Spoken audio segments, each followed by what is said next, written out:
안녕하세요. 새벽 경건에 오신 여러분들을 환영합니다. 오늘 우리에게 주신 하나님의 말씀은 사사기 17장입니다. 함께 읽어보실 본문 말씀은 사사기 17장 6절 말씀입니다. 성경을 찾아서 함께 읽겠습니다. 그때에는 이스라엘에 왕이 없었으므로 사람마다 자기 소견에 오른 대로 행하였더라. 아멘. 사사기의 배경은 다음과 같습니다. 하나님께서는 모세를 이스라엘 백성의 지도자로 세우셔서 이스라엘 백성을 출애굽시키셨습니다. 모세가 죽은 후 하나님께서는 여호수아를 새로운 지도자로 세우십니다. 그리고 여호수아를 통해 이스라엘 백성이 가나안 땅을 정복하게 하셨습니다. 여호수아가 죽은 후에는 사사라고 부르는 지역 지도자들을 여러 세우셨습니다. 하지만 이스라엘 백성들은 사사가 세워졌을 때는 하나님을 잘 따르다가 사사가 죽고 없어지면 또다시 하나님의 말씀을 따르지 않고 하나님께 죄를 짓고 맙니다. 사사기는 이러한 내용의 반복입니다.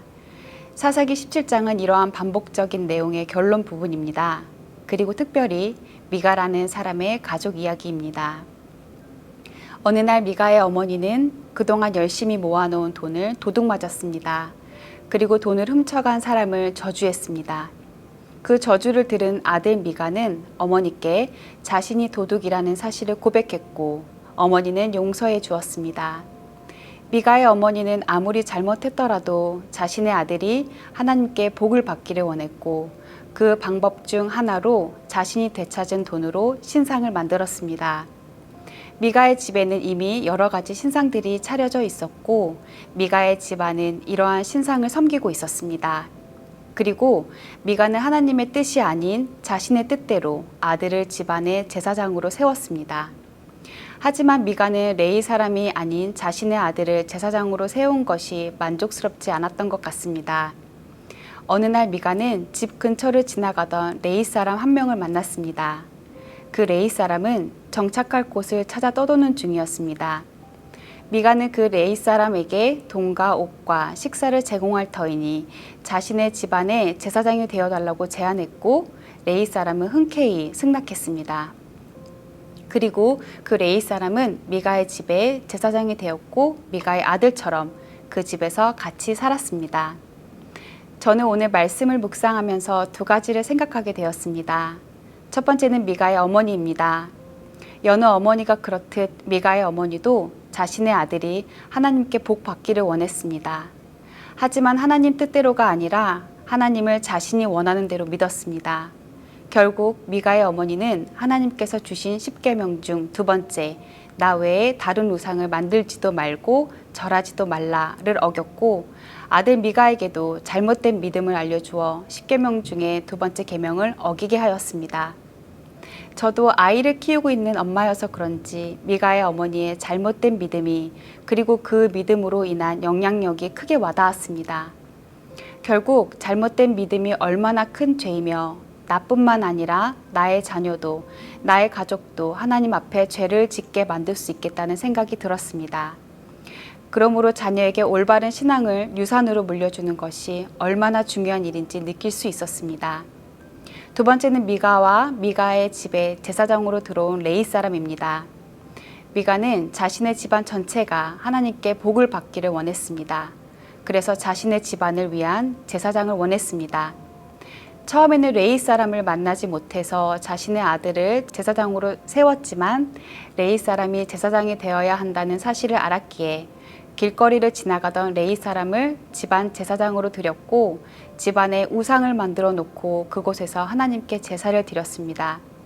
결국 미가는 레위인을 제사장으로 두었으니 이제 하나님께서 내가 하는 일마다 틀림없이 잘되게 해주실 것이다 라고 생각하게 되었습니다.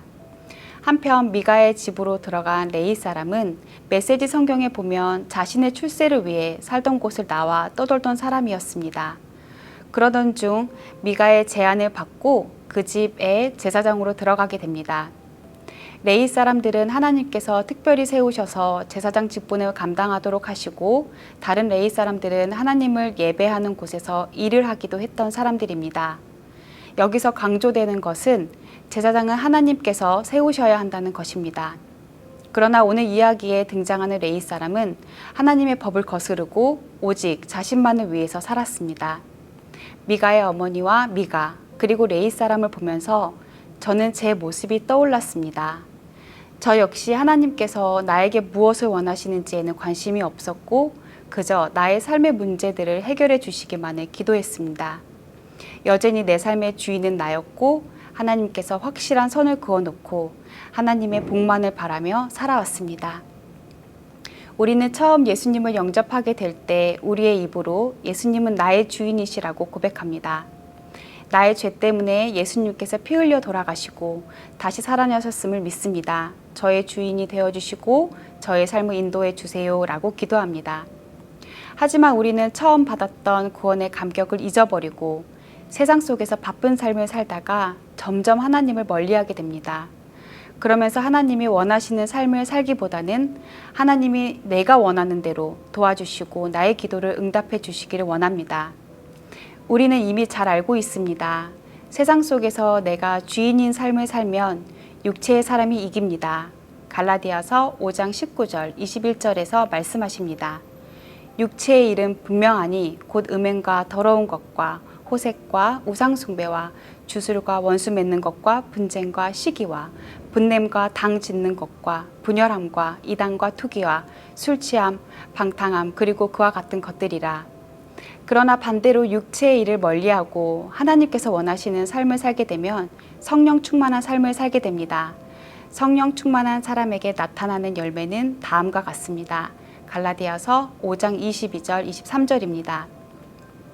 오직 성령의 열매는 사랑과 희락과 화평과 오래 참음과 자비와 양성과 충성과 은유와 절제니 이 같은 것을 금지할 법이 없느니라. 아멘. 죄 많은 이 땅 가운데 우리는 육체의 사람을 거스르고 하나님의 말씀으로 채우며 순종하려고 노력할 때 우리는 성령의 열매를 맺게 되고 하나님과 함께하는 천국 잔치를 매일 느낄 수 있습니다. 저는 지난 팬데믹 동안 하나님과의 관계에 소홀함을 느꼈고 삶의 기쁨이 점점 사라지고 있음을 느꼈습니다. 그리고 하나님과 가깝게 살고 싶다고 기도를 했고 어떤 자매님의 4.13 훈련 권유로 저의 신앙은 회복되기 시작했습니다.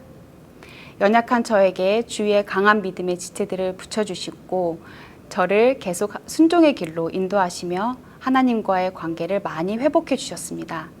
저는 제 안에 제가 너무도 크게 자리하고 있어서 매번 순종이 쉽지는 않았습니다. 하지만 의지적으로 순종하려고 노력했습니다. 제가 드리는 정말 작은 순종을 통해 하나님께서 많은 일을 하셨고 저의 삶과 저도 정말 많이 바꿔주셨습니다.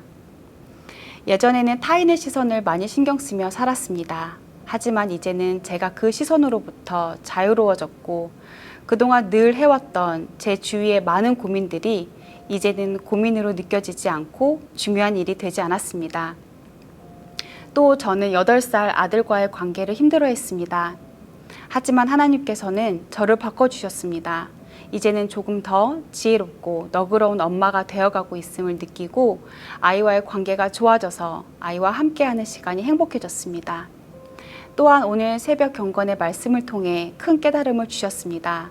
자녀 양육의 제일 우선순위는 자녀에게 올바른 신앙을 물려주는 것입니다. 우리는 언제 죽을지, 내일 무슨 일이 일어날지, 고민하던 일의 결과가 어떻게 될지 알 수 없습니다. 알 수 없는 일을 붙들지 않고 하나님께서 우리를 지으신 목적을 생각하며 하나님을 바로 알고 하루하루 하나님의 말씀으로 채우고 순종하며 살아갈 때 미가가 그토록 바랬던 진정한 하나님의 축복을 누릴 수 있습니다. 저는 지난 5개월 동안 계속해서 하나님의 말씀을 213 훈련과 413 훈련을 통해 배웠습니다. 말씀 묵상, 기도, 순종, 이 3종 세트가 얼마나 중요한지 체험했습니다. 그리고 이것이 약해질 때 저는 언제 다시 예전으로 돌아갈지 모릅니다. 하지만 이제는 뒤로 갈 수도 없고 혹시 뒤로 가더라도 지금까지 만들어 놓은 저의 동역자들이 많이 생겨서 저를 도와줄 것을 생각하면 걱정 없습니다. 그리고 이제는 제가 받은 만큼 누군가를 세워주고 기도해주고 하나님과의 관계의 회복을 위해 돕고 싶습니다. 하나님께 도움만 받기를 원하는 삶이 아니라 하나님께서 원하시는 삶을 천국 가는 그날까지 살고 싶습니다. 그래서 하나님을 만났을 때 심판의 두려움보다는 반가운 마음으로 만나고 싶다는 소망이 생겼습니다. 사사기의 이스라엘 백성들은 계속 말합니다. 우리를 다스려줄 왕이 없기 때문에 우리의 진정한 왕이신 하나님께서는 우리와 항상 함께 계시고 우리가 어떻게 살기를 원하시는지 말씀해주고 계십니다. 하나님과 나 사이를 가로막고 있는 것이 무엇인지 항상 생각하고 하나님의 말씀에 순종하며 하나님께서 예비하신 놀라운 축복을 경험하시기를 바랍니다. 기도하겠습니다. 사랑이 많으신 하나님 아버지 감사드립니다. 죄 많은 이 땅 가운데 살고 있는 저를 구원하여 주시고 하나님을 믿을 수 있게 해주셔서 감사드립니다. 또 주신 사사기의 말씀을 묵상하고 저희의 삶을 돌아볼 수 있게 해주셔서 감사드립니다. 항상 죄 가운데 살고 있는 저희를 살펴주시고 말씀 가운데 깨달음을 주셔서 회개에 힘쓸 수 있게 도와주세요. 하나님과 더욱 가까워지고 싶습니다. 저희에게 그 간절함을 주시고 더 낮은 자세로 하나님의 뜻을 헤아리며 살게 해주세요. 말씀, 기도, 순종 어느 하나 부족하지 않게 저희를 이끌어 주옵시고 연약한 저희를 도우셔서 성령 충만함을 허락해 주세요. 하나님과 저희 사이에 가로막혀 있는 것이 무엇입니까? 하나님 알려주시고 저희가 하나님 뜻에 순종하는 하나님의 자녀가 되길 소원합니다. 주님, 저희를 이끌어 주시옵소서. 하나님, 여러 가지 삶의 문제들로 힘들어하는 성도들이 있습니다. 그들의 신음을 들어주시고 하나님의 방법, 하나님의 때에 반드시 응답을 주실 줄 믿습니다. 잡고 계신 손 끝까지 붙들어 주실 줄 믿습니다. 온 세상 우주 만물을 창조하신 하나님 정말 감사드립니다. 이 모든 말씀 우리 구주 예수 그리스도 이름 받들어 기도드렸습니다. 아멘.